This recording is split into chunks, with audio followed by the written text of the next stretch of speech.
Hi, praise lord. ఎలా ఉన్నారు?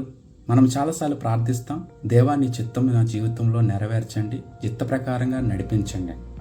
అసలు ఎప్పుడైనా ఆలోచించారా దేవుడి చిత్తం అంటే ఏంటి అని? దేవుడి చిత్తం అంటే మన ఇష్టాన్ని విడిచిపెట్టి వదులుకొని దానికి బదులుగా దేవుడి ఇష్టాన్ని మన జీవితంలోకి అనుమతించుకోవడం. అంటే దేవుని ఇష్ట ప్రకారంగా మన జీవితాన్ని నడిపించుకోవడం. చాలామంది యవనస్తులు ప్రార్థిస్తున్నారు, అది సక్సెస్ అయితే దేవుడి చిత్తం అని, సక్సెస్ అవ్వకపోయినా దేవుడి చిత్తం అని అంటారు. దేవుడి చిత్తం బైబిల్లో ఎక్కడ కూడా ఫెయిల్ అయినట్టు లేదు. సంసోను తన ఇచ్చలకి గురైపోయి తన దురాశ చేత దేవుడు కోరుకున్న జీవితాన్ని జీవించక ఆయన చిత్తాన్ని నెరవేర్చలేకపోయాడు. ఈరోజు మనం కూడా దేవుడి చిత్తాన్ని మన సొంత నిర్ణయాల మీద ఆధారపడి మనం నెరవేర్చలేకపోతున్నాం.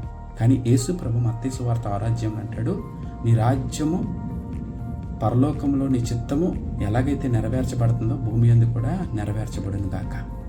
దేవుడి రాజ్యం ఎలా ఉంటుంది? రోమీలికి రాసిన పత్రిక 14వ అధ్యాయంలో అంటాడు, నీతి, సమాధానము, ఆత్మలో ఆనందము, ఇదే దేవుని రాజ్యం. ఈరోజు దేవుడి చిత్తంలో నీతి, సమాధానము, ఆత్మలో ఆనందం ఉంటాయి. మరి యేసు ప్రభు ప్రార్థిస్తూ 26వ అధ్యాయం మత్తయి సువార్తలో, నీ చిత్తమైతే ఈ గిన్నె నా నుండి తీసివేయండి ప్రభా అని అడుగుతాడు. మరలా అదే ప్రార్థనలో నీ చిత్తమే నెరవేర్చబడును గాక అంటాడు.